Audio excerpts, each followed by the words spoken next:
Assalamu alaikum, dear students. We are back with another topic named position of hydrogen. Position of hydrogen chapter number 1 second year से belong करता है. इसकी पहले highlights जो है वो हम लोग स्टडी कर लेते हैं. So our topic is position of hydrogen. Position of hydrogen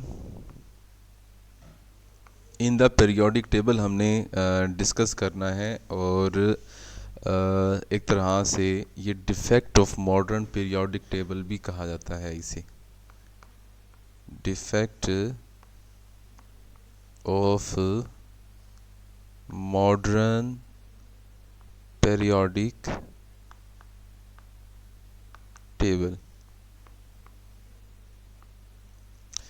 अच्छा जी बच्चों, हाइड्रोजन वाहिद पीरियोडिक टेबल का एलिमेंट है जो एक से ज़्यादा ग्रुप्स के ऊपर प्लेस किया जा सकता है due to resemblance with more than one groups. Currently hydrogen को जो है वो 1A ग्रुप के ऊपर प्लेस किया गया है, लेकिन उसकी प्रॉपर्टीज़ में रिजेम्बलेंस की वजह से इसे एक से ज़्यादा ग्रुप्स के ऊपर प्लेस किया जा सकता है. उन ग्रुप्स के नाम कौन कौन से हैं, वो कौन कौन से ग्रुप्स हैं? जैसे वो आपके पास 1A ग्रुप है जिस वक्त करंटली प्लेस किया गया है. इसी तरह से आपके पास वो 4A ग्रुप है और आपके पास 7A ग्रुप है. तो इन सब के साथ कुछ सिमिलैरिटीज़ और कुछ डिससिमिलैरिटीज़ मौजूद हैं. तो इनको हम वन बाय वन क्या करते हैं, डिस्कस करते हैं. जैसे सबसे पहले मैं आप लोगों को सिमिलैरिटीज़ विद 1A ग्रुप जो है वो समझा देता हूँ. Like similarities with 1A. अब सिमिलैरिटीज़ में क्या क्या चीज़ें मौजूद हैं? जैसे सबसे पहले आपके पास both can form unipositive ions.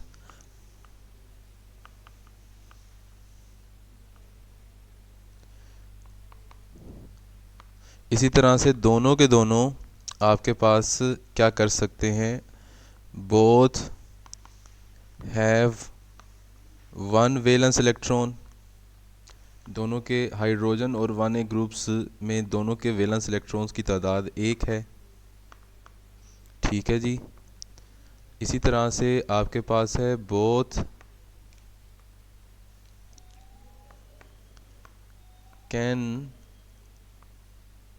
Combine with halogens to form ionic compounds.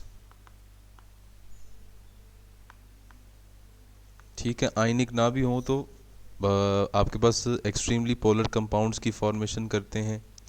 ठीक है. अब डिससिमिलैरिटीज़ हम डिस्कस कर लेते हैं इनकी.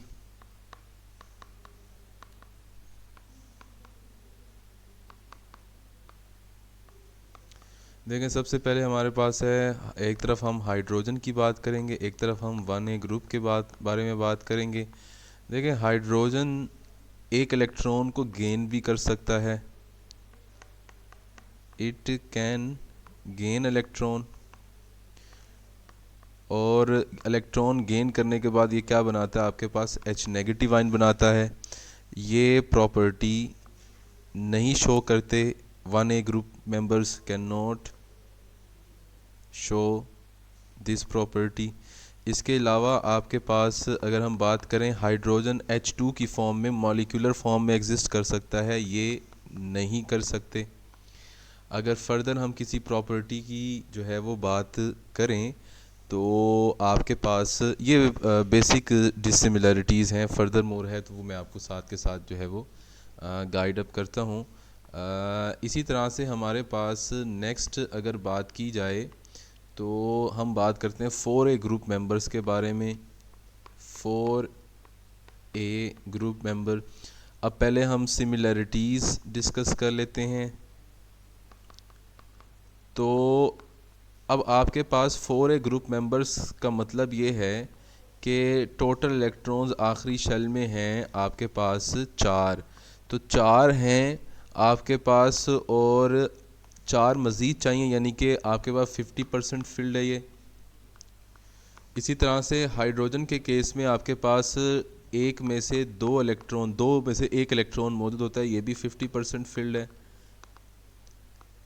तो दोनों के पहली सिमिलैरिटी क्या है कि both have half filled valence shells. दोनों के वैलेंस शेल्स हाफ फिल्ड होते हैं।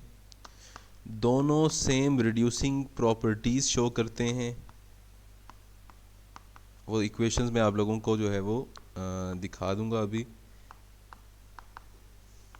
अच्छा, अगर हम डिसिमिलैरिटीज़ की बात करें तो डिसिमिलैरिटीज़ के केस में इसी तरह से दोनों जो है वो ऑक्सीजन्स के साथ मिलके स्टेबल ऑक्साइड्स बनाते हैं।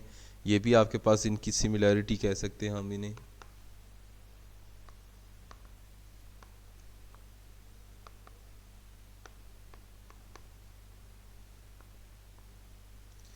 लेकिन अगर हम बात करें डिसिमिलैरिटीज़ के बारे में,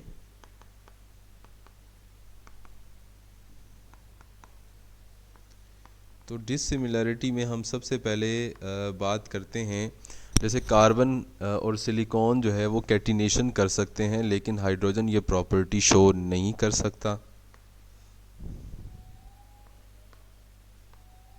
carbon and silicon can undergo catenation,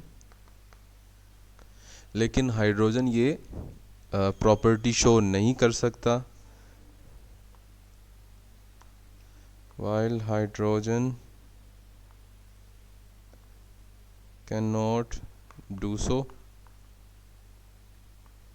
अच्छा, इसी तरह से आप ये भी कह सकते हैं कि कार्बन और सिलिकॉन ये वो एट अ टाइम 4 बॉन्ड्स बनाते हैं, जबकि हाइड्रोजन जो है वो सिर्फ और सिर्फ मोनोवेलेंट है। हाइड्रोजन मोनोवेलेंट है, एक बॉन्ड बना सकता है, जबकि वो आपके पास एटलीस्ट 4 बॉन्ड्स जो है वो बना सकते हैं, टेट्रावेलेंट।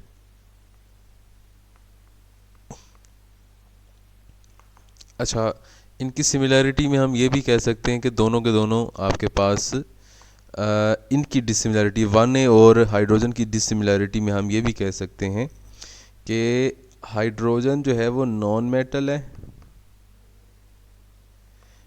ये सारी की सारी मेटल्स हैं, ठीक है। और इसी तरह से अगर हम बात करें सिमिलैरिटीज़ के बारे में 7A ग्रुप मेंबर्स के बारे में, तो 7A ग्रुप मेंबर्स में देखें कि हाइड्रोजन भी H2 की फॉर्म में एग्जिस्ट करता है, आगे हेलोजेंस भी Cl2 Br2 H यानी कि डायटोमिक फॉर्म में एग्जिस्ट करना। अच्छा, इसी तरह से आपके पास सिचुएशन ये है यहाँ पे सिमिलैरिटी की अगर बात की जाए, तो ये पहली सिमिलैरिटी हो गई। दूसरी सिमिलैरिटी है कि दोनों नॉन मेटल्स हैं, हाइड्रोजन भी और बाकी सब भी। दोनों के दोनों बोथ गेन 1 इलेक्ट्रॉन, एक इलेक्ट्रॉन को गेन कर सकते हैं अपना ऑक्टेट कंप्लीट करने के लिए।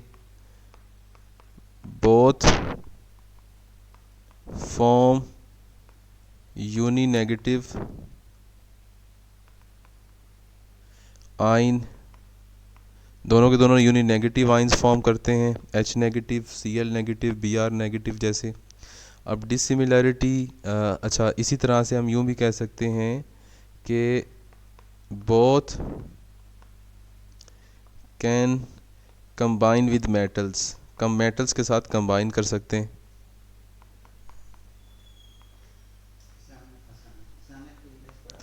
अच्छा, लेकिन अगर हम बात करें डिसिमिलैरिटी के बारे में,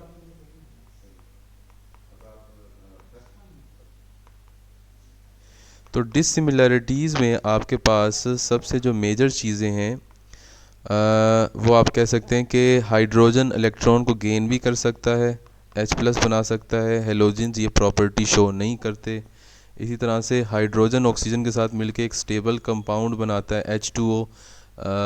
हेलोजेंस ये प्रॉपर्टी ऑन नहीं करते। और इसी तरह से एक दो और रीजंस भी कह सकते हैं। तो hydrogen resembles with more than one groups in the periodic table, लेकिन प्रॉपर्टीज़ में सिमिलैरिटी की वजह से और इलेक्ट्रॉनिक कन्फिगरेशन की वजह से हमने इसे करंटली प्लेस किया हुआ है 1A ग्रुप के ऊपर। तो ये पेपर पॉइंट ऑफ व्यू से बहुत इंपॉर्टेंट क्वेश्चन है, तो इसे आप लोगों ने तवज्जो के साथ जो है वो पढ़ना है और परफॉर्म करना है। तो लाइकवाइज हमारे पास ये टॉपिक मौजूद है, आप इसे जो है वो देख लीजिएगा। ये मैं आप थोड़ा सा जो है वो इनलार्ज कर देता हूँ यहाँ पे। अगर हम बात करें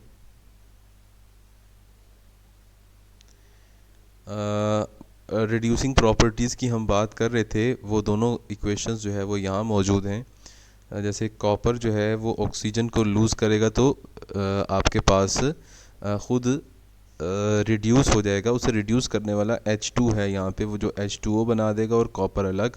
जैसे SnO2 में कार्बन जो है वो रिड्यूसिंग प्रॉपर्टीज़ शो कर रहा है कि कार्बन ऑक्सीजन यहाँ से रिमूव कराने के लिए किरदार अदा करेगा और इसे SN ऑक्सीजन को लूज़ करके ख़ुद को रिड्यूस कर देगा। तो इसे जो है वो डिटेल से पढ़िएगा। कोई क्वेश्चन हो तो वो आप मुझसे ज़रूर कीजिएगा। तब तक हम जो है वो एक्सरसाइज डिस्कस कर लेते हैं। तो सबसे पहले हमारे पास है fill in the blanks. Mendeleev ने किसके मुताबिक अपना पीरियोडिक टेबल अरेंज किया था? Atomic message. वर्टिकल कॉलम्स को हम कहते हैं ग्रुप्स और हॉरिजेंटल रोज को हम कहते हैं पीरियड्स। मेंबर्स ऑफ 7A को हम हेलोजेंस कहते हैं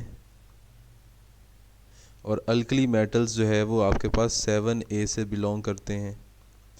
मेटल्स जो है वो बेसिक ऑक्साइड्स बनाते हैं और नॉन मेटल्स एसिडिक ऑक्साइड्स बनाते हैं। हाइड्रोजन कैन प्लेस ये 1A 4A और 7A ग्रुप के ऊपर प्लेस किया जा सकता है। शील्डिंग इफेक्ट इज़ ये रिपल्शन को कहते हैं। अच्छा, noble gases have highest values of ionization energy. जब सेकंड इलेक्ट्रॉन होता है तो इनकमिंग इलेक्ट्रॉन रिपेल होता है। Due to having partly filled d orbitals, transition metals जो हैं वो more than one valency show करते हैं। और मेल्टिंग और boiling point, halogens non metals हैं तो उनके इंक्रीज़ होंगे, मेटल्स के डिक्रीज़ होते हैं। ट्रू और फॉल्स की अगर बात करें तो हमारे पास मेंडलीव पीरियोडिक टेबल में ये तमाम सेम ग्रुप्स में थे, ये ट्रू है आपके पास। सेकंड और थर्ड में 18 होते हैं, ये फॉल्स है, 8 होते हैं। अल्कलाइन अर्थ 2A में है, ये ट्रू है आपके पास। मेटल्स जो है वो टॉप राइट कॉर्नर में है, ये फॉल्स हैं, टॉप लेफ्ट कॉर्नर में होते हैं। Metalloids are present in the lower half of, ये ट्रू है आपके पास। Hydrogen forms uninegative ion like hydrogen halogens, ये ठीक है आपके पास। Oxygen state oxidation state of an element is related to the number of period it belongs, ये फॉल्स है, ग्रुप से बिलोंग करता है वो। डायमंड गुड कंडक्टर नहीं बैड कंडक्टर होता है। हेलोजेंस डिक्रीज़ नहीं इंक्रीज़ होता है मेल्टिंग पॉइंट उसका। जिंक ये वाला नहीं है, जिंक वाला हमारे पास ऑक्साइड्स वाला टॉपिक अब नहीं रहा हमारा। तो keeping in view fill in the blanks हो चुके, ट्रू फॉल्स हो चुके, अब मल्टीपल ऑप्शंस। तो ये हमारे पास करेक्ट साइज़ है। मार्क द करेक्ट स्टेटमेंट, ये अल्फ़ा ऑप्शन होगा। मार्क द करेक्ट स्टेटमेंट, तमाम हेलोजन सेम ग्रुप्स में हैं, तमाम ये है तमाम अल्कली मेटल सेम ग्रुप में है, ये सी ऑप्शन इसका करेक्ट है आपके पास। फिर उसके बाद which statement is incorrect, incorrect statements जो है वो हमने बतानी है। तो मेटल्स जो है वो बेसिक ऑक्साइड बनाते हैं, एसिडिक नहीं बनाते, तो ये इनकरेक्ट स्टेटमेंट है। विच स्टेटमेंट इज़ करेक्ट, कौन कौन से ग्रुप्स थे? 1A 4A, alpha option correct है। Mark the correct statement, calcium की एनर्जी जो है वो आपके पास लोअर होती है बेरियम से, calcium is lower than that of magnesium. इसी तरह से आपके पास calcium is higher than that of beryllium, ये हमारे पास आयनाइजेशन एनर्जी के पॉइंट ऑफ व्यू से करेक्ट है। Mark the correct statement, electron affinity is the energy released by adding an electron, ये बी ऑप्शन करेक्ट है। इनमें से कौन सी स्टेटमेंट जो है वो आपके पास करेक्ट होगी? तो correct statement metallic character increases down the group, ये करेक्ट है आपके पास।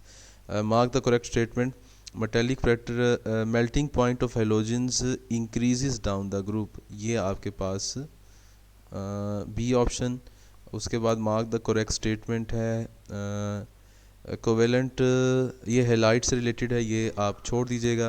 क्वेश्चन नंबर 4 इम्पॉर्टेंट है, इम्प्रूवमेंट्स, बल्कि क्वेश्चन नंबर 4 नहीं है हमारे सिलेबस में, ये काट दीजिएगा। ये शॉर्ट क्वेश्चन हो सकता है हेल्प ब्लॉक्स वाला आपके पास। उसके अलावा अभी आज हमने पढ़ा क्वेश्चन नंबर 6, ये लॉन्ग क्वेश्चन है। उसके बाद ये शॉर्ट क्वेश्चन, ये शॉर्ट क्वेश्चन, ये शॉर्ट क्वेश्चन, ये बड़े इंपॉर्टेंट सवाल हैं, ये सारे बड़े इंपॉर्टेंट सवाल हैं। अच्छा, फर्दर हम बात करें अगर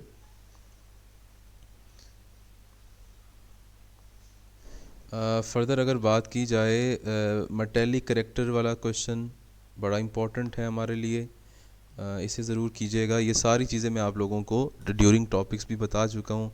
वेरिएशन, ये लॉन्ग भी आ सकता है और शॉर्ट क्वेश्चन भी आ सकता है, लॉन्ग प्लस शॉर्ट, ये शॉर्ट क्वेश्चन आ सकता है। वे नोबल गैसेस वाला ये मार्क भी करवा चुका हूँ आप लोगों को पहले ही। डायमंड और ग्रेफाइट वाला क्वेश्चन हमने कल ही मार्क किया था। उसके बाद brief reason for the following, D और एफ ब्लॉक एलिमेंट्स ट्रांजिशन क्यों होते हैं। लेंथेनाइट कॉन्ट्रैक्शन की बात हमने की थी, ये क्वेश्चन। मेल्टिंग और boiling point increase up to middle और डिक्रीज़ क्यों होता है फर्दर।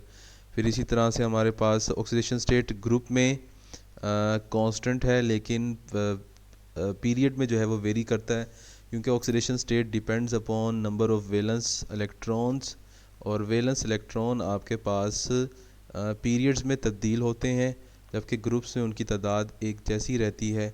तो ये हमारे पास इसी तरह से ये एलुमिनियम, मैग्नीशियम, सोडियम, ये हाइड्रेशन एनर्जी वाले टॉपिक में बता चुका हूँ आप लोगों को। आयनिक करेक्टर ऑफ हेलाइड्स ये काट दें, और इसमें से सिर्फ ये चीज़ आप लोगों ने करनी है कि Na2O बेसिक क्यों होता है और P2O5 एसिडिक क्यों होता है। उसकी रीज़न ये है कि Na2O जब वाटर के साथ मिलता है तो ये हमारे पास एक बेस बनाता है। ये इक्वेशन आप लोग लिखेंगे, साथ में डिस्क्रिप्शन और थ्योरी भी लिखेंगे।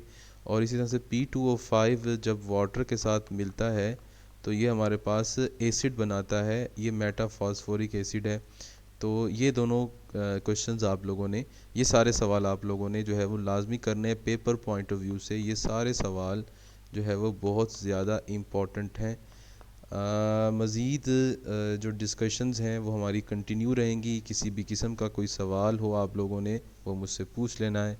अपना ख्याल रखिएगा, आपसे फिर मुलाकात होगी, तब तक के लिए अल्लाह हाफ़िज़।